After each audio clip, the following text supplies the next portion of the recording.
So we're diving into Atomic Habits by James Clear today. Yeah. And, lots of people are searching for ways to finally make those good habits stick. Right. Especially with New Year's resolutions right around the corner. Exactly. Like, how do I actually change?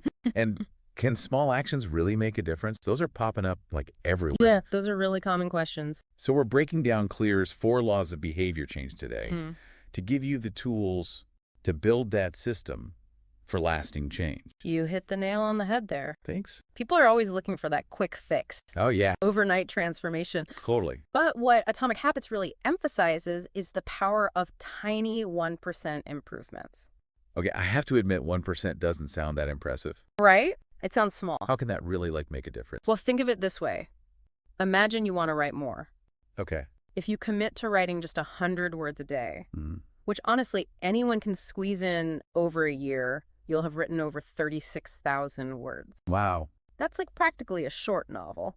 Yeah. That's the magic of compounding those small wins. You're right. Suddenly those 1% improvements sound a lot more powerful. And on the flip side, imagine getting 1% worse each day. Oh. Those seemingly insignificant slip-ups, they add up, Oh. creating a downward spiral you might not even notice until it's too late. That's scary. So that's why Clear stresses consistency over intensity. Got it. It's about building those small, sustainable habits Okay. that over time lead to remarkable results. So it's not about those, drastic, unsustainable overhauls, No. but about creating a system for those small wins to thrive. Yeah. But what does Clear actually mean by system? That's a great question. Yeah. Think of it this way. You have a goal to run a marathon. Okay. That's your destination. The system is the roadmap that gets you there. I like that. It's your weekly training plan, Mm-hmm. your pre-run routine, Okay. even having your gear laid out the night before, removing those little obstacles Yeah. that can derail you. Nice. The system is what makes those consistent 1% improvements possible. Okay, that makes total sense. Mhm. It's not just about the goal itself, but about building the structure Right. that supports those daily actions. Exactly. And that structure is where the 4 laws of behavior change come in. Right. It's like a framework for making good habits inevitable Okay. and bad habits nearly impossible. Let's unpack these laws then. Okay. Starting with make it obvious. Right. How do we make those good habits practically jump out at us Yeah. and make the bad ones fade into the background? Well, one technique Clear talks about is habit stacking. Okay. You essentially piggyback on an existing habit Mm-hmm. to make the new one more obvious. Okay. So let's say you want to start meditating every morning. Right. Instead of relying on willpower, you link it to something you already do automatically, Okay. like brushing your teeth. Oh, yeah. So after I brush my teeth, I'll meditate for 5 minutes. So I'm not just relying on remembering, I'm actually tying it to an action. Right. That's already hardwired in my brain. Exactly. By embedding it in an existing routine, you're making it a no-brainer. Yeah. It's like creating a chain reaction of good habits. It's really clever. All right. Okay. What about the next law? Make it attractive. Make it attractive. Yeah, This one sounds like it's all about boosting that motivation factor. it is. But how do we make something like, let's say, eating healthy suddenly sound irresistible? Well, think about it this way. We're all motivated by things that bring us pleasure. That's true. Clear's suggestion here is temptation bundling. Okay. It's this brilliant idea where you pair something you want to do with something you need to do. Yeah. So imagine you have this podcast you just can't wait to listen to, but you also need to get in that workout. Okay. I see where you're going with this. You make a rule you only allow yourself to listen to that podcast while you're on the treadmill. So that have to work out becomes a get to, indulge in something I enjoy. Exactly. You're essentially hacking your reward system. You got it. Genius. Okay, I'm loving these actionable strategies. Good. So what's the secret sauce behind make it easy? This law is all about removing friction for those good habits Okay. and strategically adding it to those you want to break. Right. Remember, we're wired to take the path of least resistance. Oh, yeah, that's definitely true. So if you want to make that gym visit happen, Mm-hmm. pre-packing your bag the night before removes a potential obstacle. So it's about creating that grab-and-go environment. Precisely. It's like paving the way for that good habit to flourish. Okay. On the flip side, if you're trying to curb online shopping, Mm-hmm.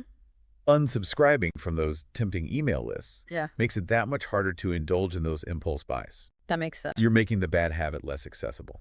It's almost like you're setting up your environment to work for you, Exactly. not against you. And now for the final law, Make it satisfying. Okay, make it satisfying. This one taps into our innate desire for reward. Yeah. So how can we make good habits something we actually crave? Right. And how do we make those bad habits, well, less satisfying? I'm guessing this is where celebrating those small wins comes into play. Absolutely. Like rewarding yourself for sticking to that new workout routine. But it can also involve making the bad habit less appealing. Okay. So let's say you want to curb swearing. Right. You could have a swear jar where every time you slip up, Yeah. you donate to a cause you don't support. Ooh, that's a clever way to add a little sting to that bad habit. Right. It's about associating those good habits with positive feelings. Yeah. And the bad ones with something a little less desirable. Makes sense. This helps solidify those neural pathways, Okay. making it more likely you'll stick with the desired behavior. So we've got these 4 brilliant laws. Mm-hmm. Make it obvious, attractive, easy, and satisfying. Yes. They're like tools for fine-tuning our actions. Yeah. But Clear takes this even deeper, right? It does. He talks about this fascinating idea of identity-based habits. You're exactly right. He argues that our habits actually shape our identity, Oh, wow. not the other way around. That's interesting. It's a pretty powerful shift in perspective. So instead of saying, I want to be a writer, Mm-hmm. I start acting like one. Yes. Like making time for writing every day, even if it's just for a few minutes. Exactly. It's about embodying that desired identity through consistent action. You shift from I want to I am. So it's like with each action I take, Mm-hmm. I'm proving that new identity to myself. You're literally building that self-image one habit at a time. Wow, that's so much more empowering Yeah. than just grinding towards some distant goal. It really is. It becomes this incredible journey of self-discovery Yeah. through these small, consistent actions. And that's where things get really interesting. Yes. I can't wait to dive into that. But Okay. first, Oh, okay. a quick break. We'll be right back with more on the power of identity-based habits. Sounds good. It's really about understanding like the psychology behind why we do the things we do. So it's like we're hacking our own brains in a way, Yeah. using these laws to rewire those automatic responses. Exactly. And Clear gives us those practical tools to do just that. Yeah. It's not about relying on willpower or motivation, Right. which can be fleeting. Totally. It's about making the desired behavior the easiest, most attractive option. It almost takes the pressure off. It does? You're not white-knuckling it, but setting yourself up for success through these clever strategies. Precisely. Now, going back to the idea of identity-based habits. Okay. Let's break that down a bit further. Often when we try to change, we focus on the outcome. Yeah. Like, I want to lose weight or I want to make more money. We get fixated on that end goal, that finish line. Right. But Claire suggests a really interesting shift. Okay. Instead of focusing on what you want to achieve, focus on who you want to become. Interesting. So instead of I want to be a writer, it becomes I am a writer. So it's about embodying that desired identity through my habits. Yeah. If I act like a writer, I become a writer. Exactly. And each time you act in alignment with that identity, Right. you reinforce it, you're casting a vote for the person you want to become. I like that. So if you want to be a runner, Mm-hmm. what does a runner do? They run? They lace up their shoes and go for a run, even if it's just for 5 minutes. Wait, so I'm literally becoming the runner just by putting on my shoes. Yeah. That's a pretty cool way to think about it. It really is. It shifts the focus from this abstract goal for concrete actions. Yeah. And those actions become proof evidence for your new identity. Okay, that makes a lot of sense.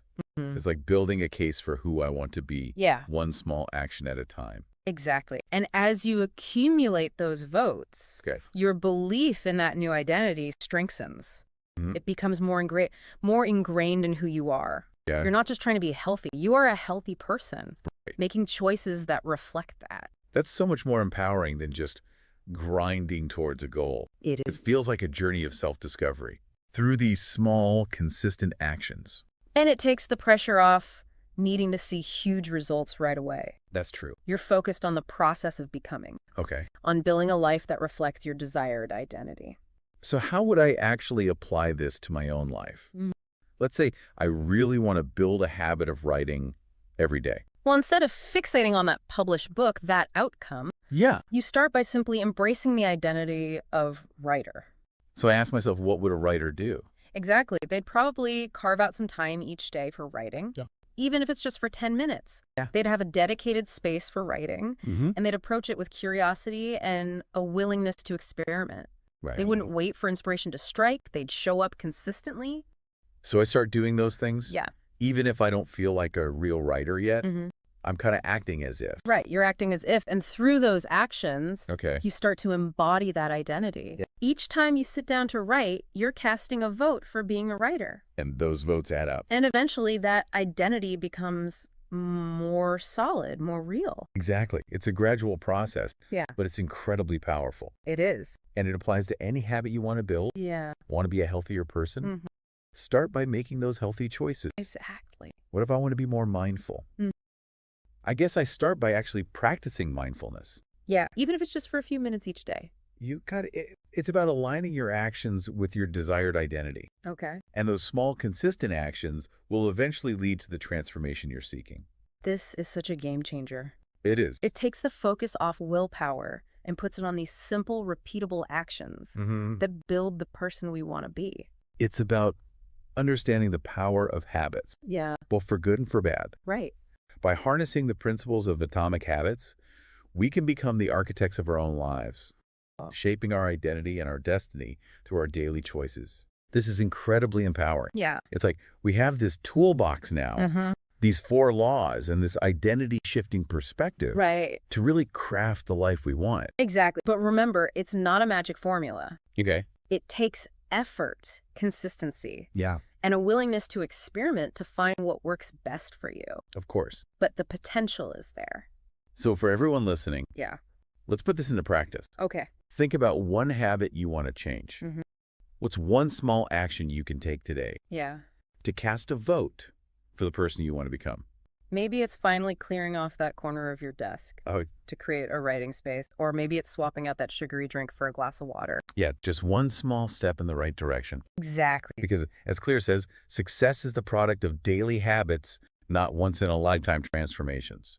Those small, consistent actions are the building blocks of lasting change. They're the key to unlocking our full potential. Exactly. It's like we're planting these seeds for our future selves, the people we want to become. And we're nurturing them with these small, consistent actions. Exactly. But just like a garden, those seeds need time and attention to grow. Right?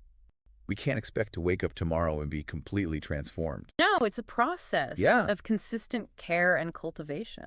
But the results can be pretty amazing if you stick with it. I can be. Imagine the kind of life you could build Yeah. if you consistently made choices that were aligned with that ideal version of yourself. Now you're getting it. Yeah. It's about taking those principles we've been discussing and actually weaving them into the fabric of your life. Right. Think about it this way. Okay. What kind of person would you become if you lived by those 4 laws? And what could you achieve Yeah, if you consistently cast those votes for your desired identity? exactly. The possibilities are pretty exciting when you think about it that way. Absolutely. It takes effort and intentionality. Yeah. It's within your reach. So for everyone listening, we challenge you to take this to heart. Don't underestimate the power of those small changes, Right. those tiny adjustments to your daily routine. They might seem insignificant on their own, but remember, it's those 1% improvements that compound over time, Right. creating a ripple effect you might not even anticipate. Start by getting clear on who you want to become. Okay. What does that ideal version of yourself look like? Yeah, good question. What are their habits? What choices do they make? And then take one small step today to move closer to that vision. Yeah. It doesn't have to be a massive overhaul. Right. Maybe it's finally setting up that meditation corner you've been thinking about. Okay. Or maybe it's going for a 10-minute walk after dinner instead of reaching for the remote. Whatever it is, Yeah. make it small, make it achievable, and most importantly, make it consistent. Yes. It's those consistent actions, those daily votes, that really shape who we become. As James Clear says, success is the product of daily habits, not once-in-a-lifetime transformations. Keep those small wins coming, and you'll be amazed at what you can accomplish. So embrace the power of atomic habits Right. and start building the life you've always wanted, Yeah. one small step at a time. That's it for this deep dive into atomic habits. Thanks. We hope you found these insights helpful, and we're excited to see the amazing transformations you create. See you next time.